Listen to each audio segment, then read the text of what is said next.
Welcome back to Fox and Friends. Well, in the wake of this week's assassination attempt of Republican Congressman, many are now wondering what can be done to put a stop to these horrific events. One Republican congressman is trying to take action by introducing a bill that would allow members of Congress with concealed carry permits in their home state to also carry while they are in our nation's capital. Here to discuss is the lawmaker behind that bill, Kentucky Congressman Thomas Massie. Congressman, good to have you with us this morning. Thanks for having me on, Abby. And I know you had a number of friends and colleagues that were on the field that morning last week on Wednesday. It was a tragic morning and really a wake-up call. You say, you know, Congress members are threatened almost every day now, and they don't have any protection, most of them. No, they don't. Most people don't realize that out of 435 congressmen, only 5 of them have a security detail. So we were very lucky that Steve Scalise was at the field that day. You know, if he had left early, the security detail would have left with him. And just one quick thing, if I may.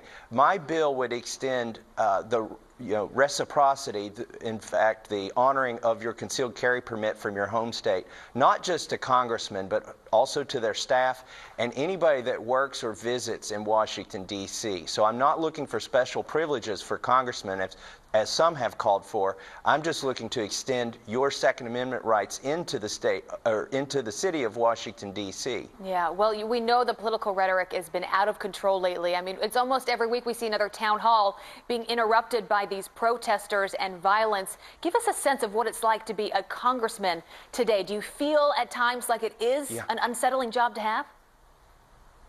Oh, the animosity has increased tremendously. If you just look at the comments on my social media page compared to before the presidential election and after the presidential election, you know, it's just the tenor and the tone has changed, I think, much for the worse.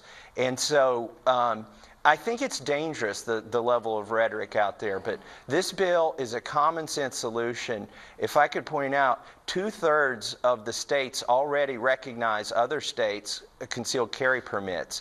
And so it was their state legislatures that decided to do that. Well, Washington, D.C.'s legislature is Congress. That's the way the Constitution is set up. So it's really up to us to decide these types of laws for Washington, D.C. A lot of people don't realize that. And with Republicans in the majority and a Republican in the White House, I think now is the time for Washington, D.C., for us to pass a law there that would recognize concealed carry permits from all of the states. Do you think the rhetoric will change? Do you think the shooting was a wake-up call that will actually last in terms of how people act and how they speak?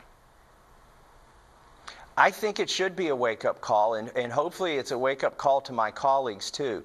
You know, when you go out in front of cameras and say Republicans are going to cause children to starve or old people to die, that is very dangerous because people take that literally, and it's hyperbole, it's rhetoric. I think it needs to stop. I hope it stops, and I hope we get back to, you know, common discourse, civil discourse. I think we are all hoping for that. Congressman Thomas Massie, good to have you with us this morning. Thank you so much. And happy Father's Day to you. All right, coming up. Happy Father's Day. To all the fathers out there. Well, coming up, Russian collusion allegations are getting more outrageous every day, as you hear on the show. But some people are wondering, where are the Republicans?